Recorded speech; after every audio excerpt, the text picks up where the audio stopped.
Ngiyabingelela ababukeli emakhaya lapho nisibukela nikhona.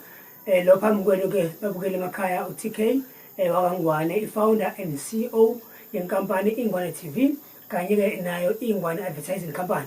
So babukeli emakhaya sinethula nje especially sinaso esizoqala ngomhla ka-1 November sisophela mhla ka-30 November 2025.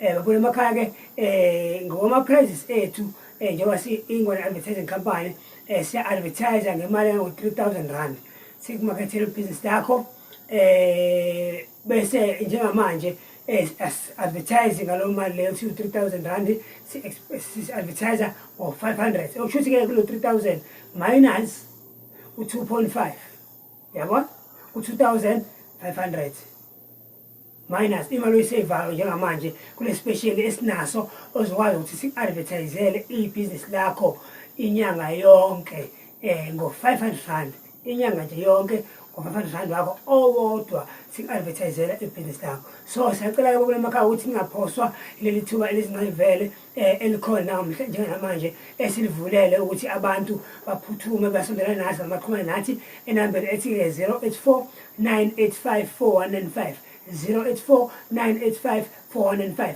iyona namba leyo ungasita yona noma ethi-ke 0725999602 leyo-ke akavodacom uyafona kuphela WhatsApp but uCell lade ngiqale ngawo uyafoneleka futhi WhatsApp-eka nawo.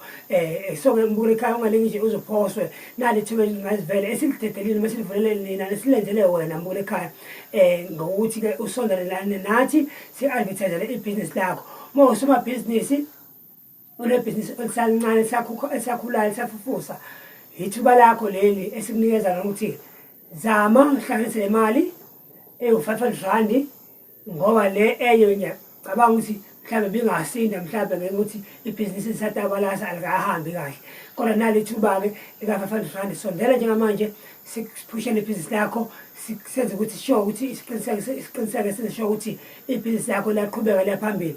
Babukeli emakhaya ngifisa ukusho ukuthi babukeli emakhaya imbila yaswela umsila ngokuyalezela. Ngifuna ukusho njalo ukuthi babukeli emakhaya ukuthi siqhubeke njalo siphambili omunye nomunye sibambisana ngesandla nivele njengoba naye Ingwane TV kanye ne-Ingwane Advertising Company ivelile njengamanje isiyaziwa umhlaba wonke. So sithi-ke manje wesisondele nasihlele back siyodonsa abanye oza kwethu emuva ukuthi-ke sibayise le phezulu endaweni ethe thuthu njengoba kwasho umhlabeli ukuthi-ke ngibeke endaweni ephakemeyo ethe eyidundu okusho ukuthi manje sizozama khona ukuthi sithathe yona mbukeli ekhaya sikubeke laphana-ke esicongweni ukuthi ube sebalazwe bakubona abantu ibhizinisi lakho lihambe ligijime ngale ndlela ofisa ligijime ngakhona. Okwamanje-ke mbukeli ekhaya ngasho nje ngithi imbila yaswela umsila ngokuyalezela.